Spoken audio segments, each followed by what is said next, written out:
Grabando. Barbarita. Ay, permiso, yo me estoy...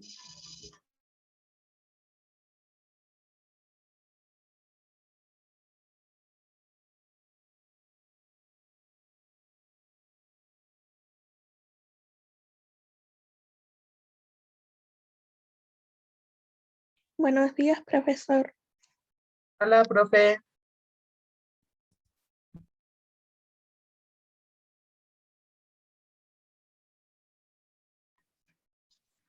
Hola, ¿cómo están? Qué rico verlo. Sebastián Ramírez viene ahí. Pum, pum, pum. Sebastián. Yo me silencio porque como estoy con una galleta voy a meter... Buenos días, profe.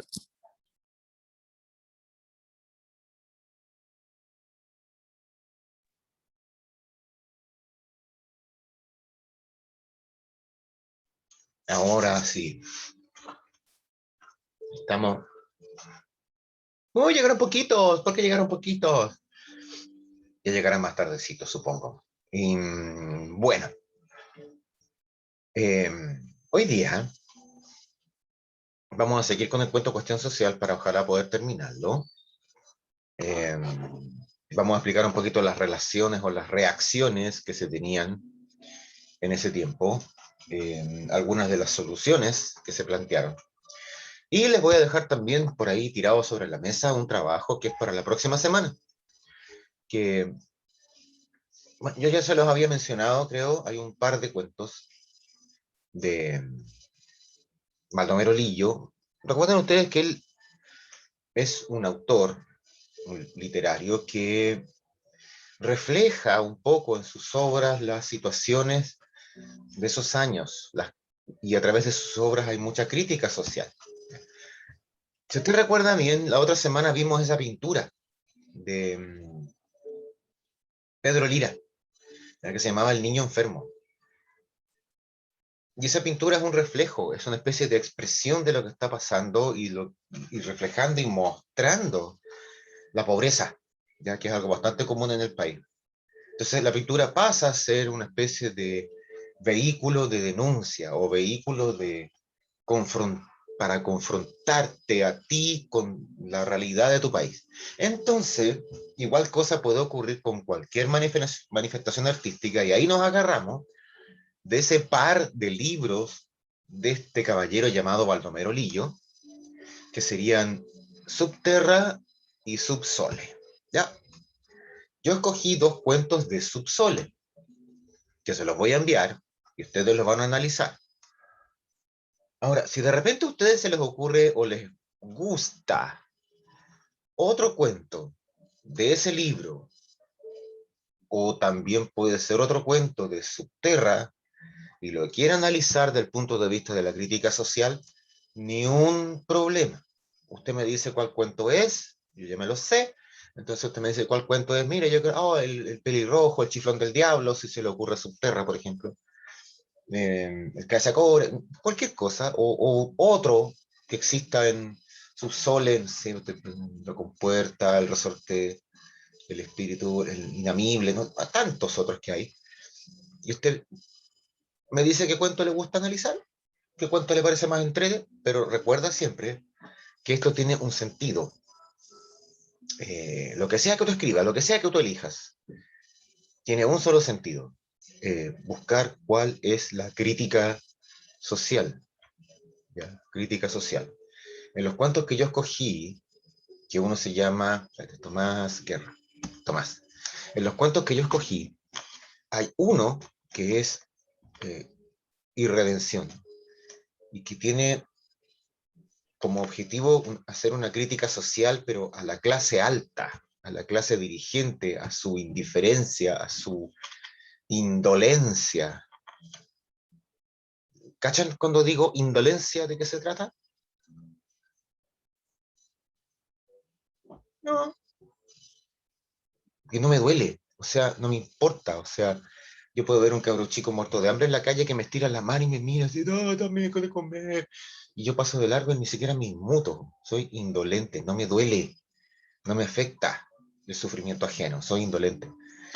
Y esa es la crítica que lanza Baldomero Lillo en ese cuento específico. O sea, hay todo un rollo ahí de situaciones que se van dando en ese cuento que ustedes tienen que conocer ciertas cosas para poder entenderlo. De hecho, voy a tratar de explicarlas hoy día.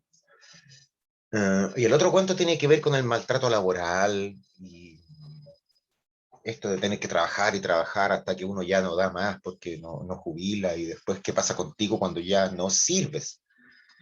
Porque ese es el cuento, tú a los patrones y a los jefes tú o les sirves o no les sirves. Entonces, ¿qué pasa contigo cuando ya no les sirves a ese jefe?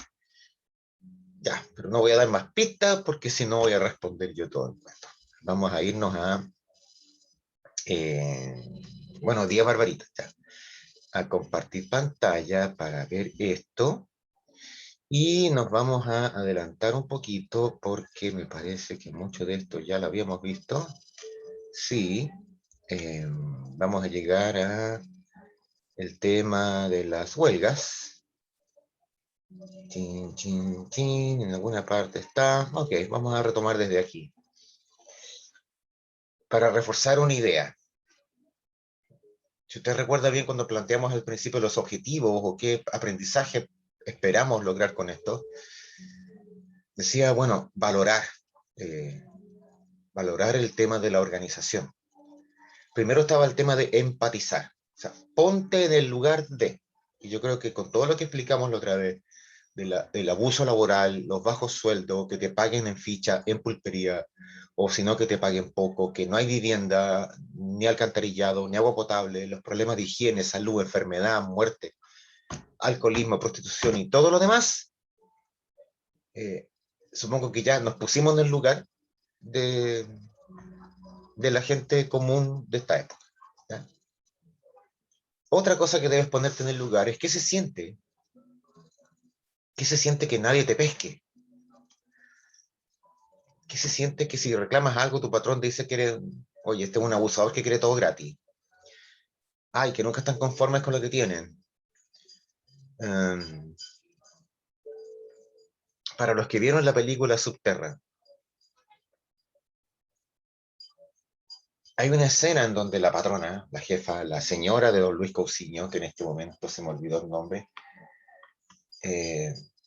la sobrina, la hijada le reclama, ¿cierto? Le reclama de los bajos sueldos de los obreros, y esta tipa, con su traje elegante, con su sombrero elegante, que en ese momento estaba en el comedor público que la familia mantenía para los niños de los obreros, decía, bueno, ¿y qué quieren? Pues les damos leche a los niños, les damos eh, una casita para que puedan dormir, les damos un curita para que vayan a misa, les damos.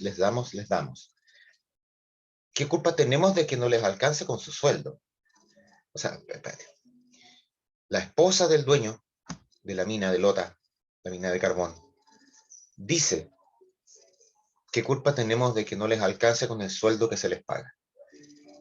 Si se les paga una miseria. ¿Quién tiene la culpa de que se les pague una miseria? Ellos mismos, los patrones. Y lo mantienen, cierto, viviendo en la miseria por el sueldo de miseria que ganan. Pero ellos encuentran que es una manera de solucionar las cosas. Es que ahí está todo este montón de gente pobre que son sus trabajadores. Yo ponga un comedor, ponga una escuelita, ponga una capilla, eh, compre leche para darle a los niños, y yo con eso me considero ultra generoso. Eso tiene un nombre, lo voy a explicar después, pero se llama caridad cristiana. Caridad cristiana.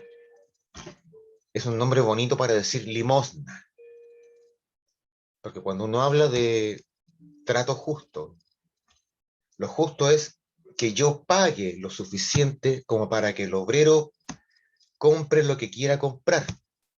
No es un esquema sano en que yo al obrero le pague una miseria, lo mantenga ahí en el nivel del hambre y todo lo demás yo patrón se lo regale. como limosneando, como regalando, como en el campo, que no pagas nada, pero de repente llega el patrón y te regala unos metros de género para hacerle ropa a los niñitos, un saco de papas para hacer no sé qué cosa, unas botellas de vino para el bautizo del no sé quién.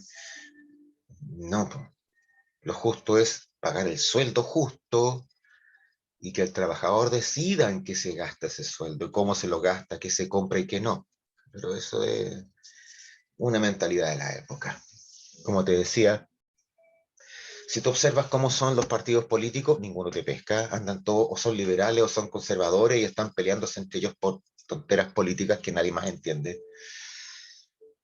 Eh, no hay ningún elemento ni social protagónico que te pesque, ni los curas te pescan, ni la iglesia te pesca. A lo mejor el curita de tu pueblo, un caballero que es igual de humilde que tú, puede que él te entienda, pero en general la estructura de la iglesia católica no ve ningún problema en esto. Es una iglesia muy apegada al poder, muy apegada al dinero y muy apegada a los privilegios. Por lo tanto, difícilmente va a entender qué están reclamando los de abajo. Más bien, es la iglesia uno más de los que dice que la gente se queja de llena, de malagradecido. Entonces, lo que va a ocurrir es que los obreros son los que tienen que empezar a organizarse. Como dijimos la otra vez, está la mutual, que es como de ayuda mutua, como ser solidario entre ellos, ayudarse con sus problemas. Está la sociedad de resistencia, que está muy inspirada en grupos anarquistas, eh, pero en Chile toma un tinte, un carisma de confrontación, de enfrentamiento, porque en las salitreras y en muchos otros lugares, los patrones, los jefes, tienen cuerpos de seguridad, tienen un capataz y tienen matones a su servicio para mantener tranquila a la población. Más de alguna vez, algún tipo que reclamaba mucho y hablaba mucho, después en un callejón oscuro lo agarran y lo patean, y ahí queda todo machucado, y si hay algún muerto entre medio, bueno, se murió nomás, pues a nadie le importa. Suena, suena fuerte decirlo así, pero si hay un muerto, a nadie le importa.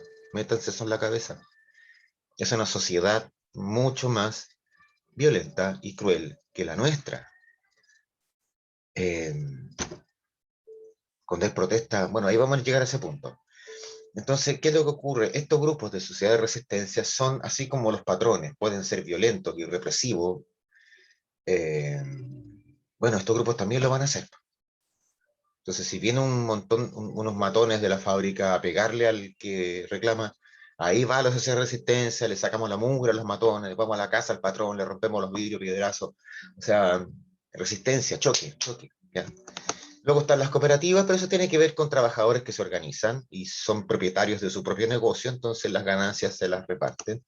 Y terminamos con las mancomunales, que son los sindicatos, parecido al sindicato como lo entendemos hoy día, y que actúan a través de la huelga. Mucho más importante van a ser las agrupaciones de sindicatos, o sea, cómo los sindicatos empiezan a actuar en conjunto unos con otros, y ahí tienes tal vez el más importante ejemplo, la FOCH, la Federación Obrera de Chile, y que después va a dar origen en los años 30 con este caballero que se llamaba Clotario Blest, la fundación de la CUT, la Central Única de Trabajadores. Pero eso murió en 73 porque la CUT de hoy día es una cosa fea. ¿Ya?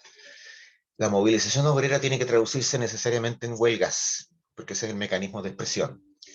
Y la huelga implica muchas veces tomarse la fábrica o impedir, ocupando la puerta, por ejemplo, impedir que haya trabajadores de reemplazo, porque los patrones eran muy patúos, o sea, se me van todos mis trabajadores en huelga, ¿y qué hago yo? Los despido y contrato puros trabajadores nuevos. Bueno, entonces los trabajadores en huelga van a tomarse la puerta, aquí no entra nadie. Y la idea, por supuesto, la idea de la huelga es provocarle pérdidas al patrón y con eso forzarlo a responder o a dar su brazo a torcer referente a una petición que estén haciendo los trabajadores sobre horarios, sobre sueldos, sobre anda a saber tú qué condición. Las movilizaciones más conocidas no son las únicas. Porfa, esta es una lista de las más masivas en Chile y que todas ellas terminan en carnicería.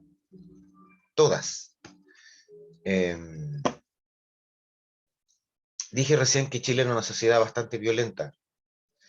porque el mundo en general es bastante violento. Hay muchas cosas que se dan por hecho y uno cree que han existido siempre, pero a ver, si en esos años algún obrero perdía un ojo, perdía un brazo, perdía la vida en una protesta, nadie se extrañaba.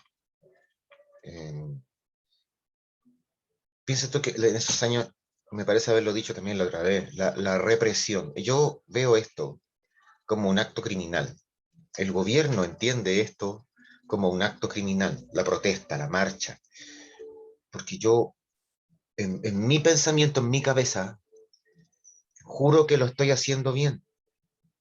Por lo tanto, toda esta gente que reclama son unos malagradecidos. Ay, que lo quieren todo gratis. ¿Me entiendes? Entonces, no comprendo que esta gente de verdad pueda tener un problema. Entonces, para mí son gente que se queja nomás. Y le doy un trato criminal. En mi esquema mental, la gente tiene que estar trabajando, produciendo, para que yo gane plata. Si algo rompe ese esquema, es criminal. Y el Estado existe para mantener el orden. Si tú piensas en esa época, el Estado no existe para cuidarte, no existe para el bien común, no existe para el bienestar. El Estado existe para mantener el orden.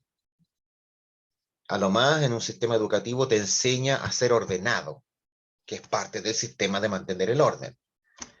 Por eso los cabros chicos, cuando iban al colegio, lo primero que se les enseñaba era el orden, obediencia, y el profe con la regla ahí dándole chicotazo, orden. Eh, bueno, fue otra cosa distinta a la que la gente aprendió en las escuelas. Pero en este caso lo que estamos hablando de que como el sistema, el Estado, siempre va a ver la protesta como algo criminal, siempre la va a reprimir como algo criminal. Y en esos años, 1900, por ejemplo, eh, no hay guanacos, no hay zorrillos, no hay lacrimógenas, no hay balines de goma, ni siquiera existe carabineros, no hay golpes, no hay ninguna de esas cuestiones, no existen.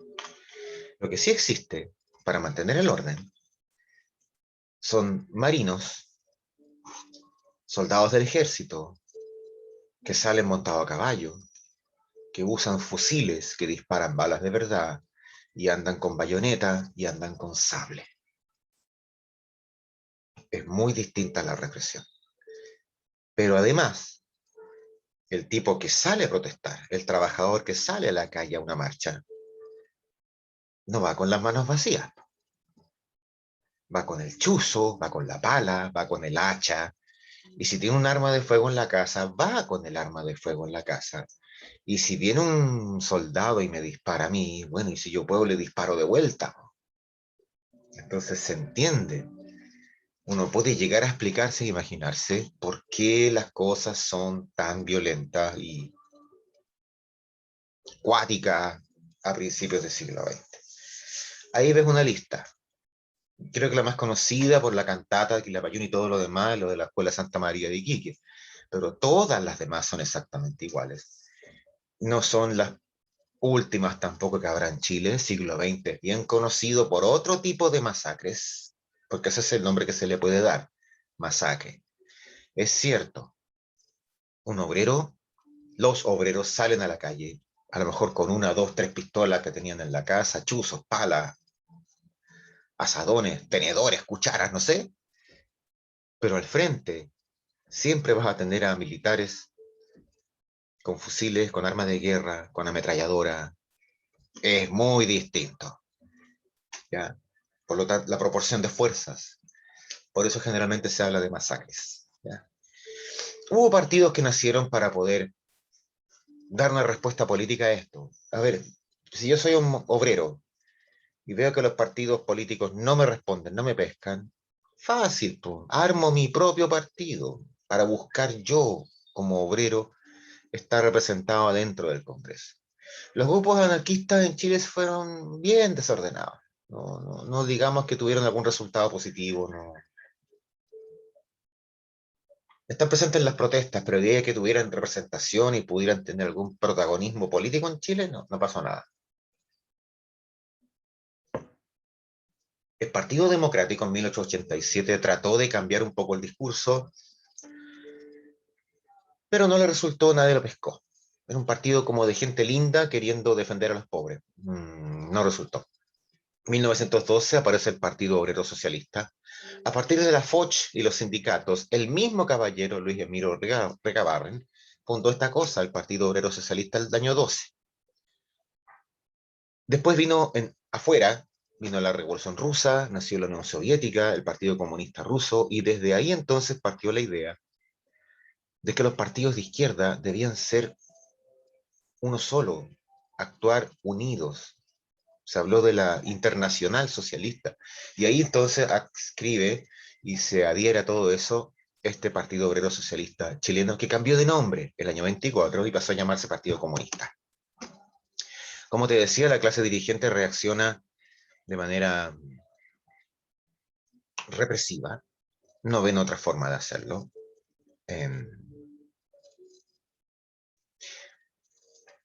Yo creo que si tú miras un poco la historia para atrás, agarras un libro de historia,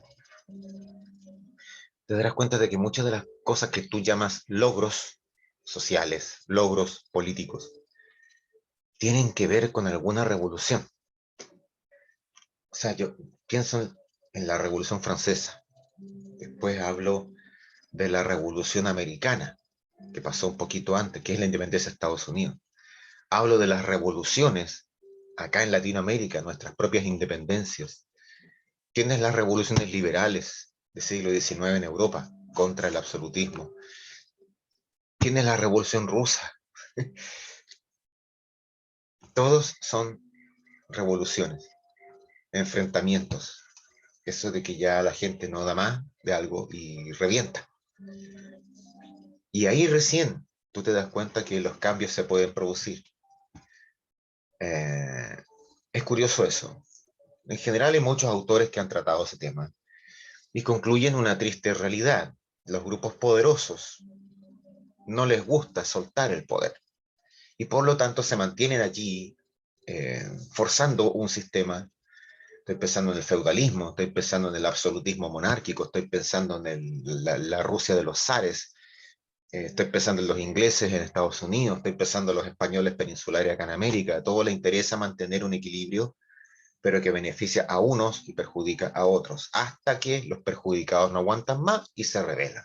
Y se les cae todo el castillo y hay que empezar a construir las cosas de nuevo. Tristemente parece que la historia humana es así, salvo algunos pocos casos donde los procesos tienen una evolución, no una revolución, sino que una evolución que es más lenta, pero es pacífica. O sea,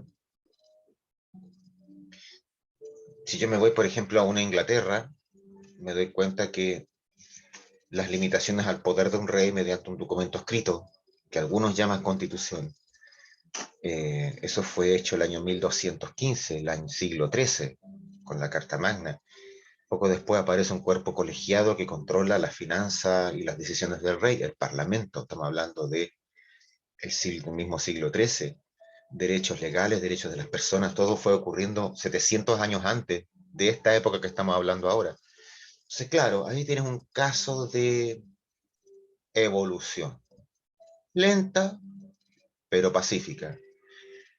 En estos otros casos, si te puede dar esta situación que te decía yo, de privilegios de unos y sufrimiento de otros, hasta que el tipo que sufre se aburre y dice, ya te fuiste a la punta del cerro, no aguanto más.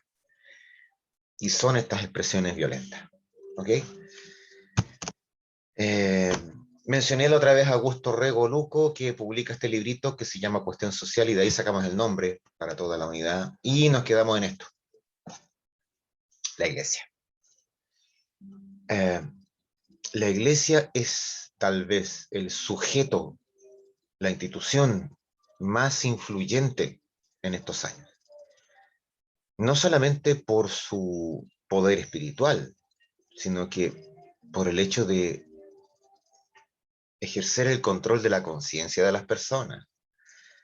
Entiéndeme, la iglesia es lo que define lo bueno y lo malo. Y según tú actúas, bien o mal, te vas al cielo o al infierno. Y eso mucha gente lo cree.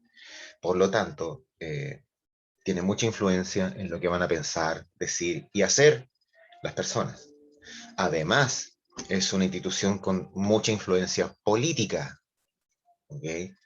Muchos gobiernos en el mundo ya están muy influenciados o están muy pendientes de lo que la iglesia quiera o no quiere. Y además, sobre todo en Chile, son una institución económica muy fuerte porque son grandes propietarios.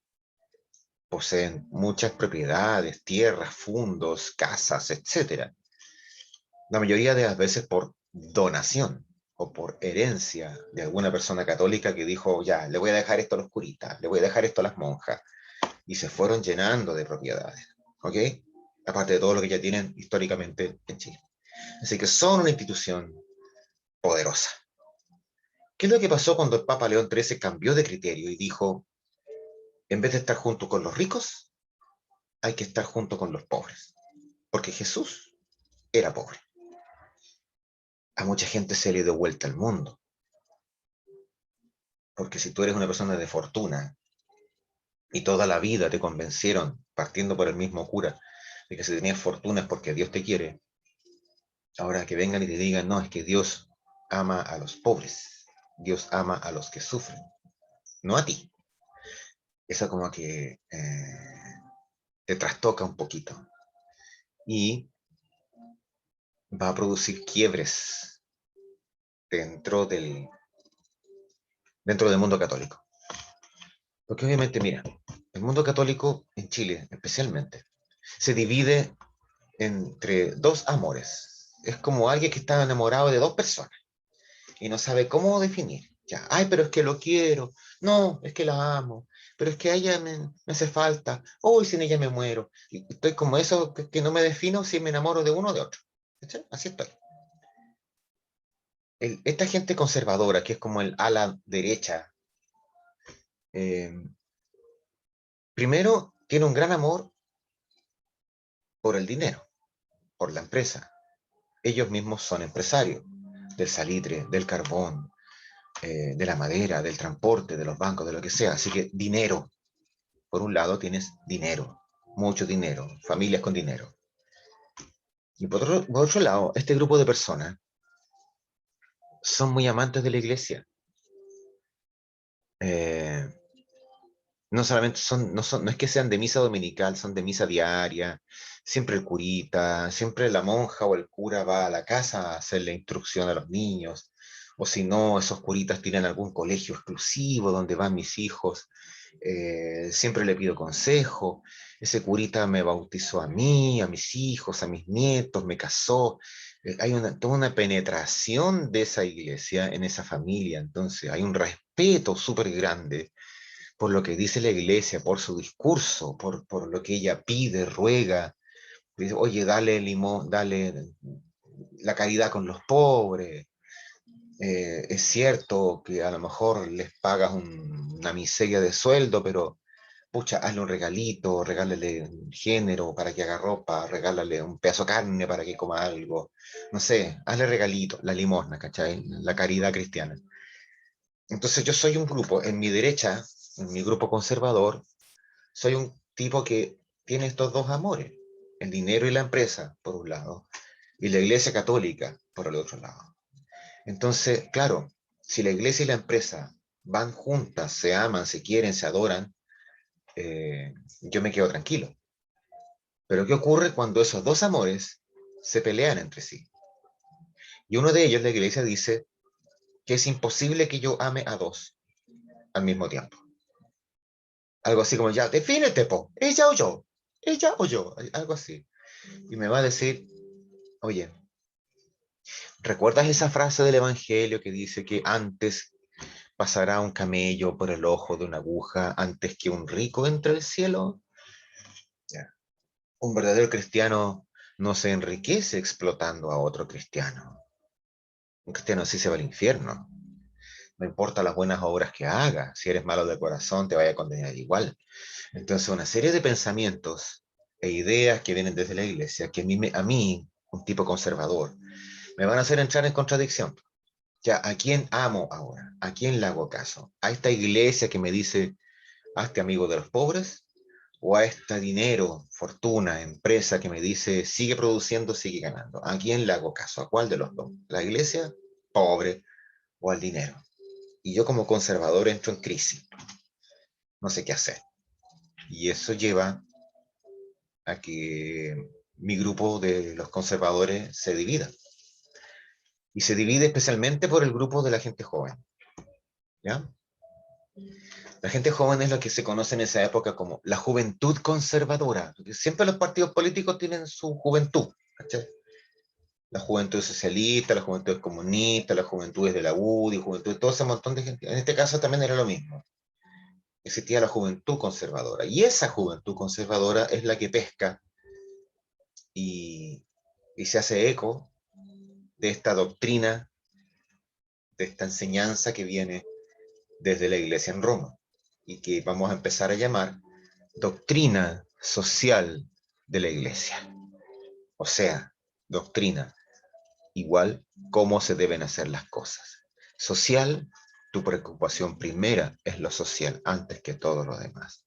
Y es de la iglesia, es institucional. No es así como al lote que a alguien se le ocurra, no. Es una política propiciada, empujada y exigida por la iglesia católica. Pero en Chile, en el Partido Conservador, había mucha gente que no le gustó. No, se enfermaron de la guata, no. En el Congreso Católico de 1910, como aparece en la foto ahí. Y aparten los primeros problemas porque hay curas que dicen que no están ni ahí con lo que dice la iglesia.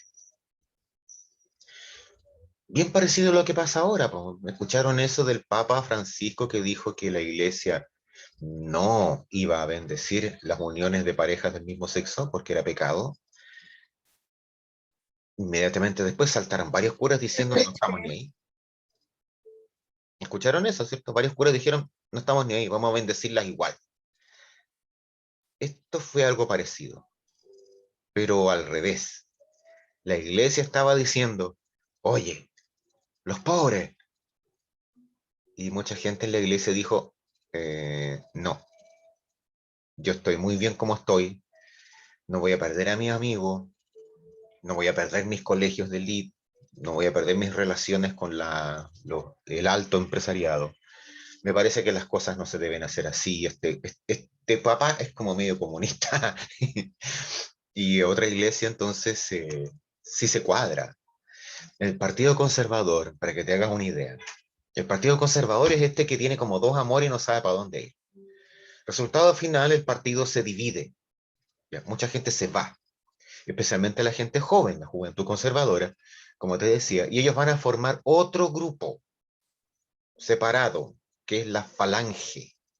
¿Ya? Se le llama así, la Falange Nacional. Y esa falange es la que después, por ahí por los años 50, va a cambiar de nombre y se va a llamar Partido Demócrata Cristiano.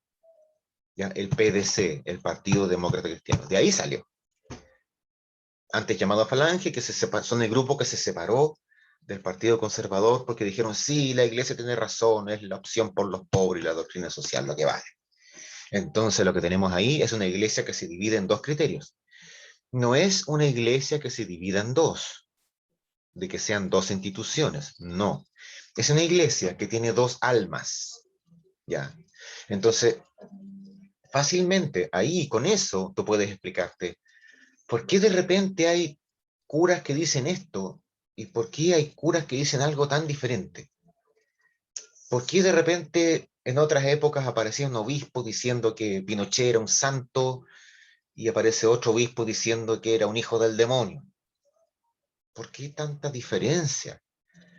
¿Por qué tienes un cura como Tomás González, obispo de Punta Arenas, diciendo que no, no, no, nada de cura pedófilo, aquí la culpa es de los niños porque los niños traen la tentación?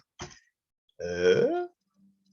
Y tienes otros curas diciendo, oye, no, esta gente degenerada hay que expulsarla porque es una vergüenza para la iglesia. ¿Por qué tienes opiniones tan diferentes? Porque tienes dos almas dentro de la iglesia. Una institución con dos clases de personas adentro. Los que siguieron ese camino permanentemente, hicieron vida y hicieron carne de ese camino, que sería el solidario, el de los pobres, y los otros, los que se quedaron pegados en la otra institución, en el viejo esquema. ¿Ya?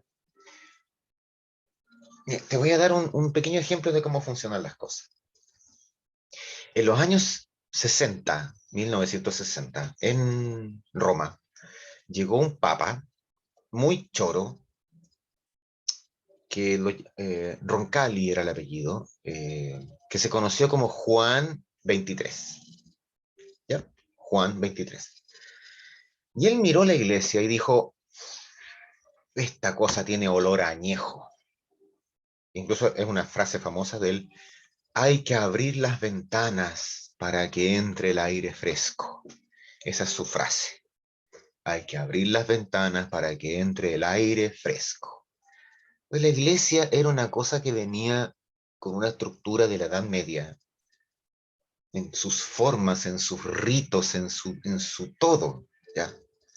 Pregúntenle a algún abuelo, y si alguien tiene por ahí bisabuelo, alguien muy viejo, que les diga y les recuerde y les cuente cómo era la iglesia antes. ¿Ya? Son cosas muy básicas. Entonces Juan 23 lo que dijo, vamos a reformar la iglesia. Y llamó a un concilio. Concilio es una reunión de cardenales. ¿Ya? Concilio Vaticano II. Porque fue en el Vaticano y la segunda vez que se juntaban, ya se juntaron todos los obispos y todos los cardenales, todos viajando para allá. Y le dijo, la iglesia hay que reformar. Esta cosa está vieja, está añeja, está fea. Entonces de ahí salieron un montón de cosas que a nosotros nos parecen tan normales. Por ejemplo, que si estás en Chile, la misa fuera dicha en castellano, porque antes todas las misas eran en latín. Nos dijo, ¿sabes qué? Por favor, hagamos las cosas en el idioma local. Si estamos en Brasil, que sea en portugués; si estamos en Francia, que sea en francés; si estamos en Chile, que sea en castellano. O sea, no seamos tan ridículos. Lo otro, el altar, antes siempre el cura miraba hacia el fondo de la iglesia y le daba la espalda a la gente. Ahora el Papa dijo, ¿sabéis qué? No, pues si la misa es para la gente. Así que demos vuelta al cura. Ahora el cura está de espaldas al altar, pero mira a la gente. Oye, ¿sabes qué? Y no en todas partes hay órganos. Y si la gente quiere entrar con guitarra a la misa, ¿cuál es el problema, po? Entonces, métale guitarra, pandero, charango y arpa y lo que tengan a mano. Total, a Dios se le canta con lo que sea. Todos esos cambios, partiendo por el hecho de que los curas ya no era necesario que anduvieran de sotana, que las monjas tampoco era necesario que anduvieran con hábito. Por eso uno ve curas vestidos común y corriente, uno ve monjas con jeans y polera. Ya. Pero hubo mucha gente, mucho cura, que dijo, no, esto es ridículo, esto es muy moderno, esto nos desvirtúa, esto debe ser obra del diablo. Y mucho cura, no, dijo, no. De hecho, es muy famoso en esa época un obispo francés que fue siempre derechamente contrario a todo esto, y él seguía haciendo las misas en latín, se ponía guantes para no tocar a los demás, de todo a la antigua. Entonces siempre te vas a encontrar con que cuando todo el grupo quiere avanzar, siempre hay un grupo chico que tira para atrás, que es el grupo que le da susto a los cambios. En este caso fue exactamente lo mismo. Y esta división interna de la iglesia en dos almas distintas, ojo, insisto, no son dos instituciones, no es que la iglesia se separe, la iglesia chilena siempre ha sido una sola, representada en una cosa que se llama la conferencia episcopal, y obedecen al Papa, pero por dentro, en su forma de ser, claramente hay dos tipos de alma, hay dos tipos de personas, hay dos tipos de cura, dos tipos de obispo. Y según quien esté adelante, claramente tú vas a saber qué tipo de tendencia. Esta división va a marcar mucho, incluyendo, por ejemplo, qué opinaban respecto de la dictadura, los torturados y ese tipo de cosas que pasaron en Chile antes. ¿Saben qué? Vamos a seguir explicando eso después, porque ya se nos fue. Y antes de eso, no se me mueva nadie, no se mueva nadie, porque quiero tomarles una fotito y por la asistencia, ¿ya? Porque los chicos a veces tienen problemas. Listo, que se ven todos lindos. Nos vemos en un ratito más, a las 11. Y ya terminamos de explicar esto y cerramos. Cerramos esta parte.